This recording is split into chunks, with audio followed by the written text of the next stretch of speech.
Hi, it's me. Welcome to the other corner of my room.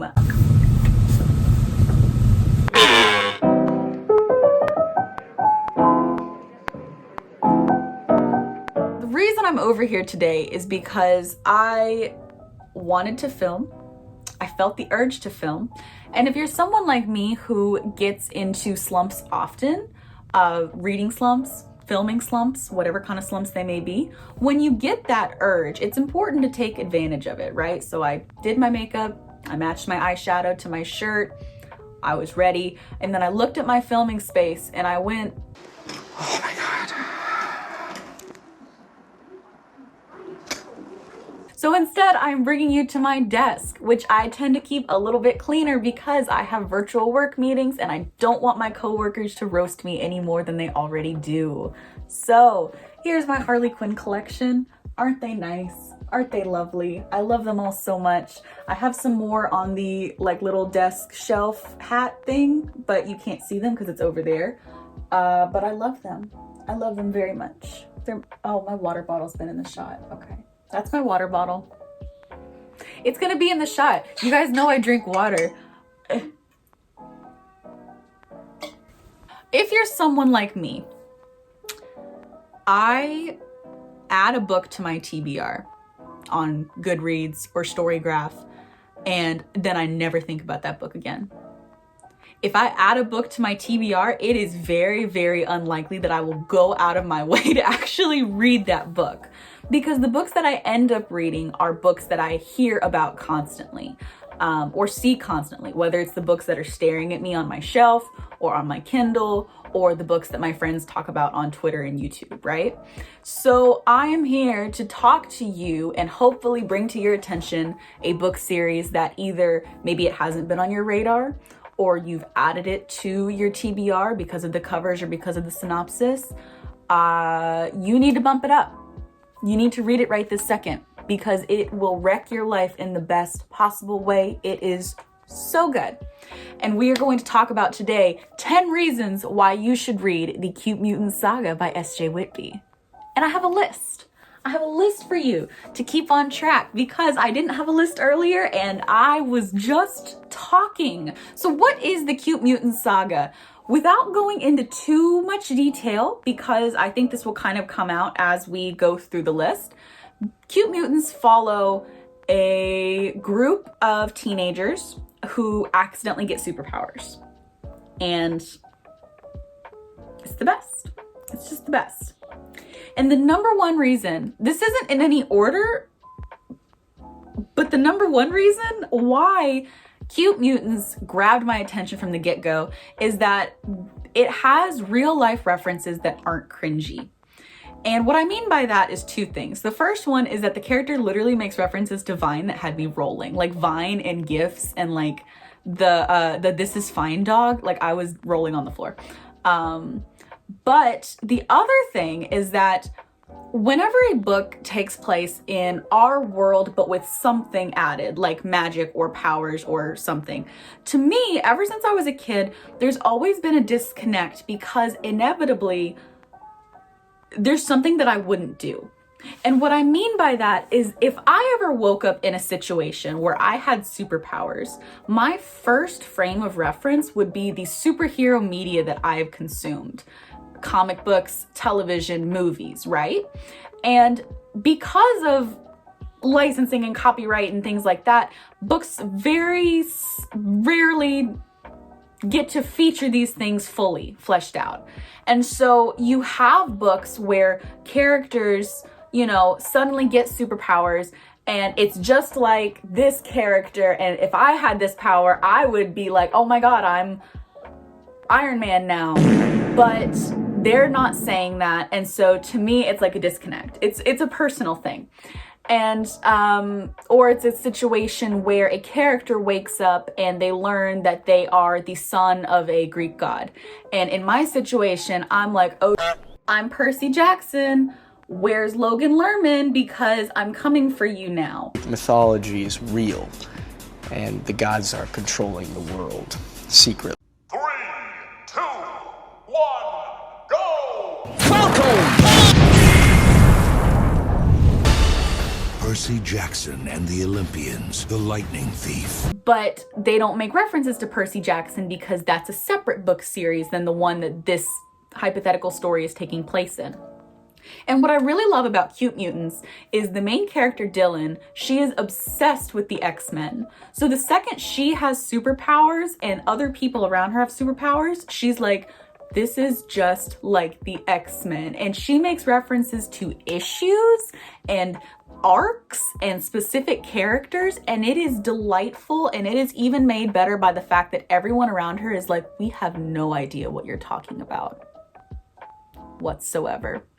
But it's great. It's really great because by Dylan making references to pop culture and media that exist in a real life setting, it really establishes the fact that this is taking place in our world. It really situates and helps kind of hone in the fact that no, this is happening. This is real. It's just people have superpowers now, and it's the best.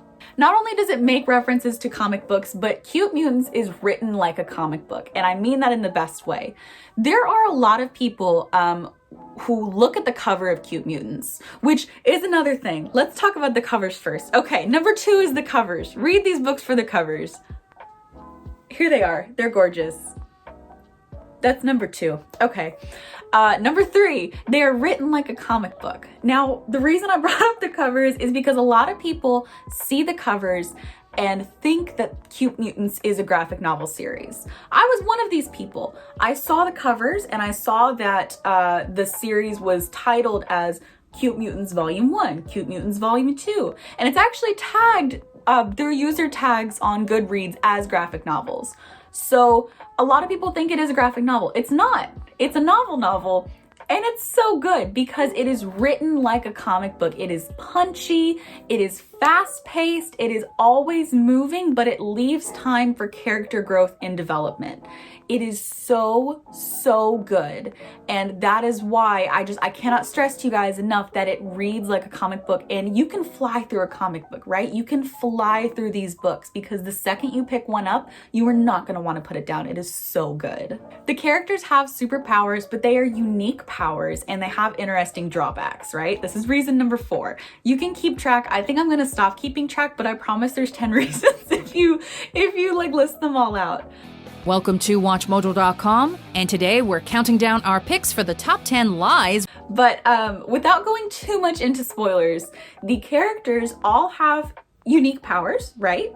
And they have interesting drawbacks. So we'll talk about Dylan because she is the main character, and I think it goes into this on the synopsis of the first book, so it's not too much of a spoiler, but Dylan finds that she has the power to talk to objects.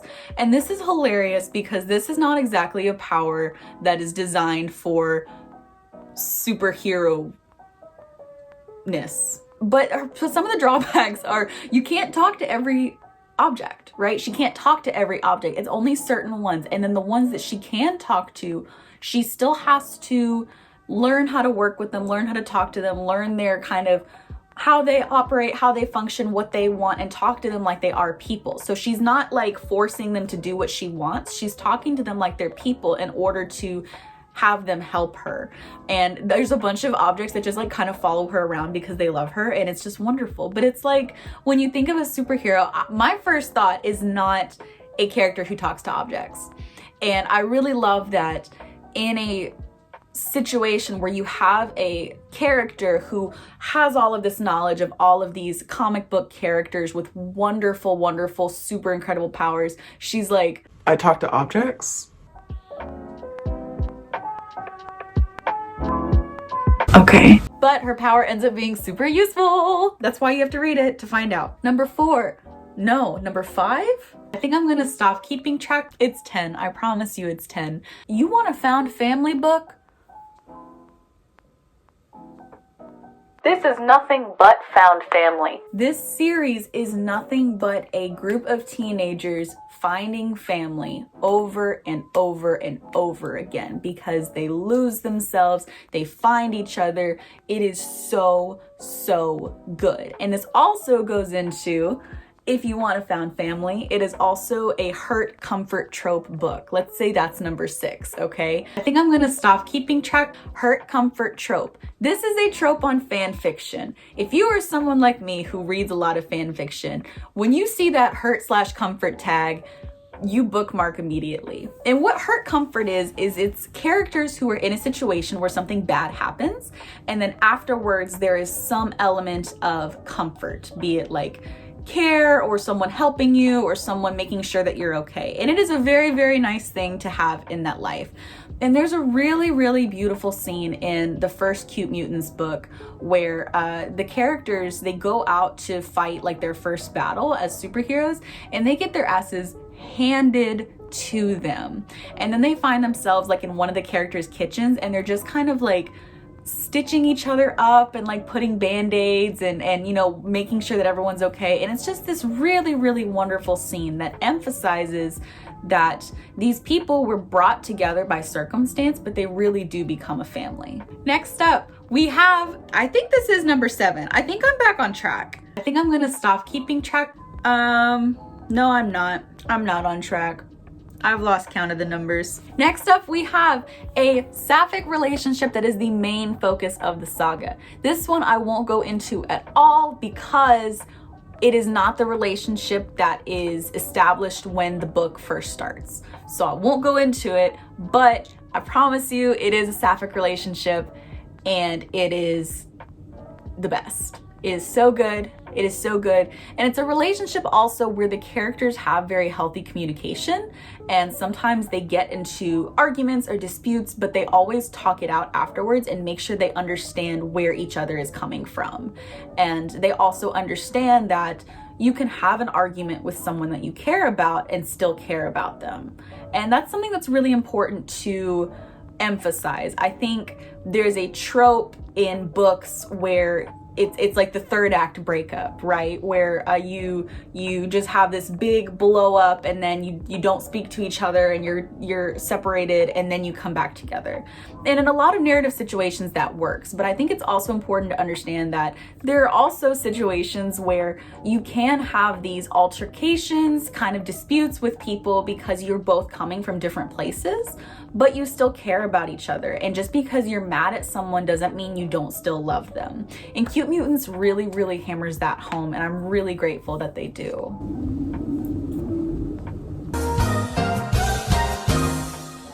Cute Mutants is an entirely self-published work, and S.J. Whitby cranked out 5 books during the pandemic. Their mind, the last Cute Mutants book is called Galaxy Brain. S.J. Whitby has the Galaxy Brain. To be able to keep all of this together and keep themselves together during a pandemic, let alone write 5 books, I'm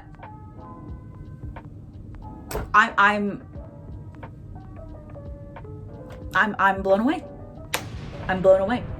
Just the dedication, the talent, the passion, the just focus required to be able to write 5 books in such a short amount of time, let alone during a global pandemic where everything is falling apart.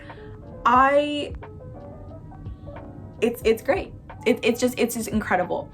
And a thing that is really cool, a lot of times readathons will have prompts that ask specifically for you to read a self-published work or an underrated work. And this is your chance to read Cute Mutants, right? Because Cute Mutants is entirely self-published, like I mentioned, and it is underrated. If it wasn't underrated, you would have read it by now, because that, I guarantee you, the only reason you haven't read this book yet is because it hasn't popped up on your radar enough.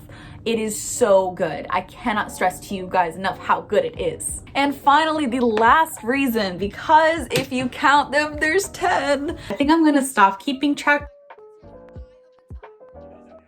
Are you sure about that? The last reason to read the Cute Mutant Saga is because as of October 10th, the saga is complete. All 5 books are out, and the first book in a spin-off series is already out, and more works in the Cute Mutants world are planned.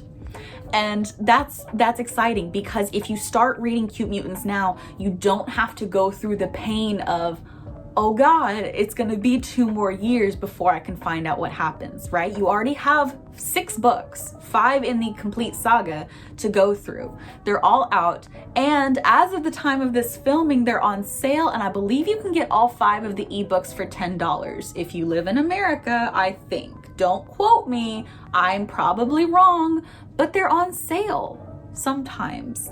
And if not, get the paperback get the paperback editions because the covers are so pretty. Can we talk about the covers again? Because I cannot stress to you enough how good these covers look. I want them tattooed on my body. They're so great. They're so great.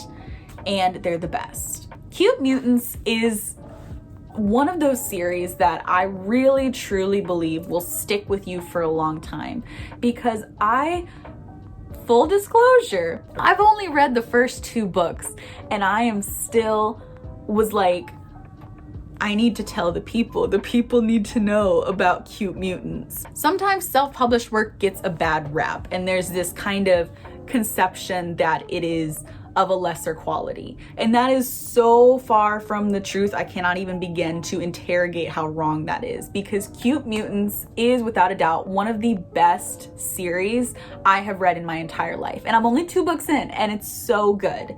And part of that reason is because it is written by someone with so much passion, with so much dedication, that they were like, this is my story, I need to get it out into the world. And it is so, so worth it. I promise you, if you give Cute Mutants a chance, it will be everything. It will be so good to you. You want a queer found family, you want hurt comfort, you want gorgeous covers, you want a complete saga, you want to support a non-binary self-published author. It's so good. It's so good. It's so good.